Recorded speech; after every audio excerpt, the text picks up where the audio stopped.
महाभारत युद्ध से पहले हर किसी ने दुर्योधन को मनाने की लाख कोशिश की, लेकिन वो नहीं माना। पितामह भीष्म को कौरवों की तरफ से इस युद्ध में उतरना पड़ा। इस दौरान वो महात्मा विदुर की एक रणनीति से काफी ज्यादा खफा थे, जिसका फायदा दुर्योधन ने उठाया। द्वापर युग के दौरान महाभारत का युद्ध पांडवों और कौरवों के बीच हुआ। पितामह भीष्म सहित गुरु द्रोणाचार्य व अन्य दिग्गजों को ना चाहते हुए भी कपटी दुर्योधन की तरफ से युद्ध का हिस्सा बनना पड़ा। यह बात उन्हें बार बार अंदर ही अंदर कचोटती थी, लेकिन वो हस्तिनापुर की तरफ अपने प्रिय पांडवों के खिलाफ युद्ध लड़ने को मजबूर थे।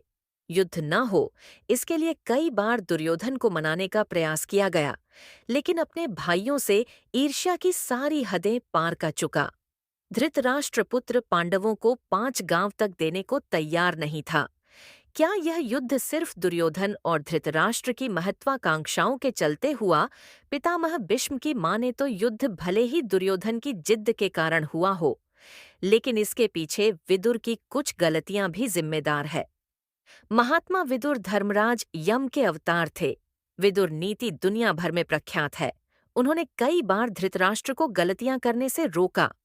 धृतराष्ट्र कुछ भी गलत करते तो विदुर उन्हें टोकने से खुद को नहीं रोक पाते थे। धृतराष्ट्र ने उनकी सलाह नहीं मानी, जिसके कारण कौरवों का विनाश हुआ। जिस प्रकरण की हम बात कर रहे हैं वो वर्णावृत कांड से जुड़ा है। लाक्षागृह में पांडवों को जिंदा जलाने का षड्यंत्र दुर्योधन ने रचा था।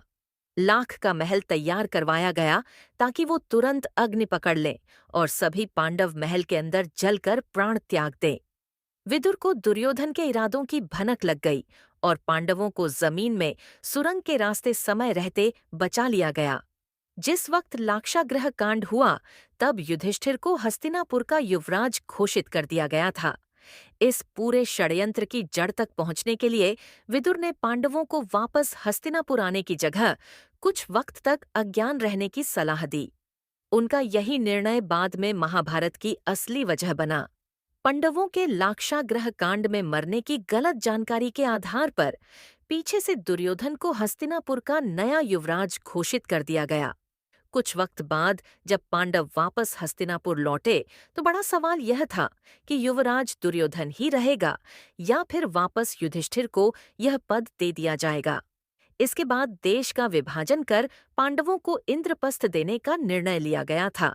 महाभारत के युद्ध से ठीक पहले पितामह भीष्म अपने ही प्रिय पांडवों के खिलाफ रणभूमि में उतरने की विवशता के कारण वियोग में थे।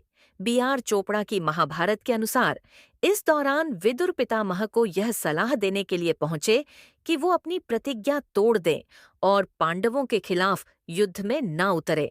इस वक्त पितामह ने विदुर को खरी खोटी सुनाई।